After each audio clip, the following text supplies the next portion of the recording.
Question: how do you make the United States Congress do what you want it to do? Answer: buy it. How can that be done? By making sure that a majority of senators and congresspersons are in your pocket, so to speak. You mean bribe them? If supporting candidates with massive campaign contributions so that they will do your bidding if they are elected is bribery, then yes, you've hit the nail on the head. But isn't bribery illegal? It should be, but very little seems to be done about it. The staggering amounts of money spent on U.S. elections means that it is virtually impossible to tell where campaign contributions originate, and to make things easier, the United States Supreme Court in January 2010 reversed 20 years of restrictions on corporate campaign contributions. If I wanted to buy Congress, which candidates should I choose? Democrats or Republicans? Both. Then you can't lose. The winner does what he's told, and the loser isn't going to report you for breaking campaign contribution rules because they've already accepted your tainted money in return for promises to further your political agenda. The system is as safe as houses, the House of Representatives and the U.S. Senate. But who would have enough money to do all this? That's an easy one. AIPAC, the American Israel Public Affairs Committee. And if you're wondering where they get the money from, a lot of it comes from the American taxpayer. Every year, loyal U.S. citizens dutifully pay their federal taxes, which are then used for many purposes, one of which is to supply aid in various forms to Israel, currently estimated at being about $3 billion per year. Some of this aid is used to buy U.S.-made weapons, which allow Israel to continuously threaten its neighbors and enables them to finance the hugely expensive apartheid wall, effectively fencing off the Palestinians and making them prisoners in their own land.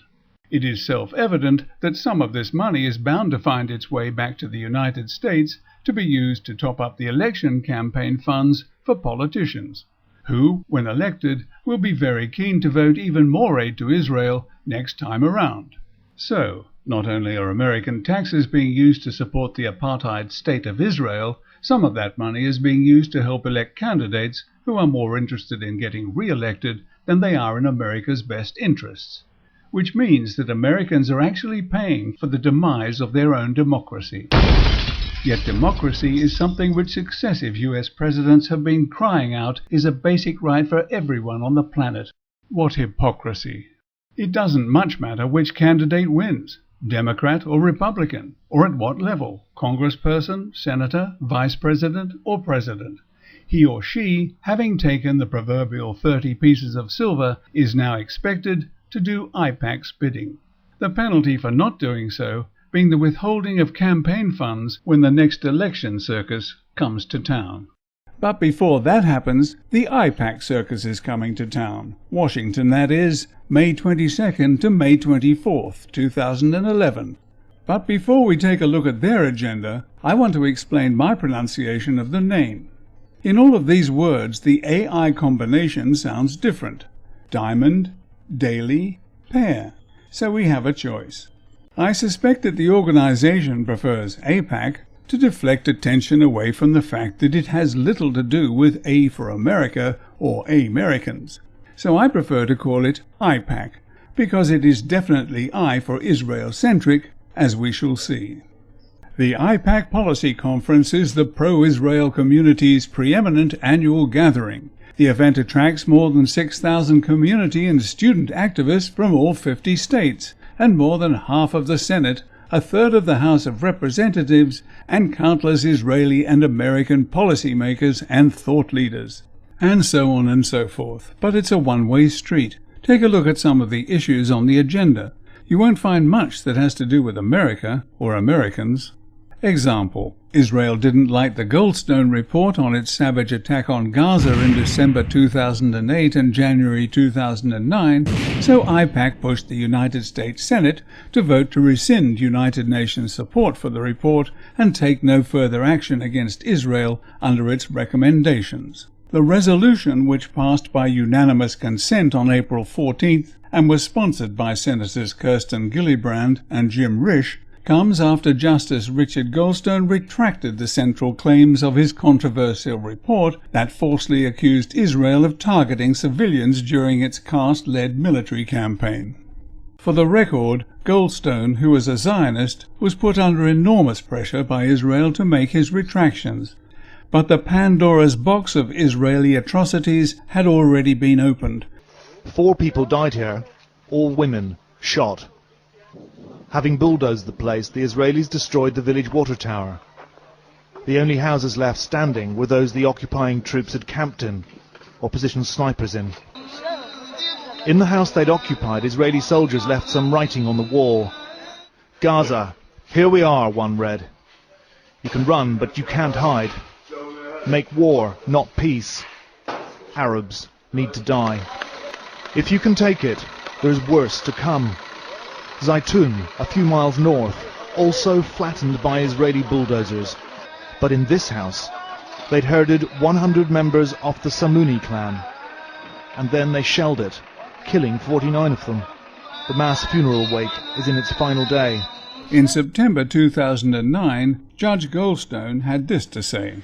The mission concluded that actions amounting to war crimes, and possibly in some respects crimes against humanity, were committed by the Israel Defense Force. But in his recent retraction, Goldstone now characterizes the killing of 29 members of the Samouni family as an accident. She's saying if it was an accident, why they could enter our home with 18 members in it and kill my husband, murder him in front of all of these kids. So why are these two trying to cover up Israel's appalling human rights record? And what's the going rate for that service rendered by this pair of Roman Catholic senators, one Democrat and one Republican? 30 pieces of silver for their campaign coffers? Or a bit more to take care of inflation? Or what about swimming pools for their back gardens? I wonder if they've seen what the IDF did with their battle tanks in some poor Palestinian's back garden, or rather the agricultural fields that their very livelihoods depend upon. Someone will flag this video as inappropriate if I show the bodies of some of the over 300 children killed, or some of the over 1,600 injured in that walled and fenced-in prison, but I can show you pictures of those responsible for their deaths and horrific injuries.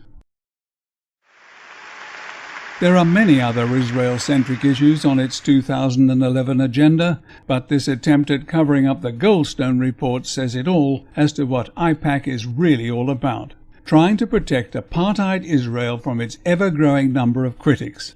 It is unconscionable, and every decent American should rise up and shout, "Enough is enough." In this graphic, the orange represents the population of the United States, approximately 310 million citizens, while the P represents the membership of AIPAC, a mere 100,000 people, a pressure group whose clearly stated aims and ambitions put the interests of Israel above and beyond any other consideration. Which means that AIPAC is, to all intents and purposes, the voice of America, and only when the voices of the majority of United States citizens are heard will this gross imbalance be redressed. This organization is doing something about it, aptly named Move Over AIPAC.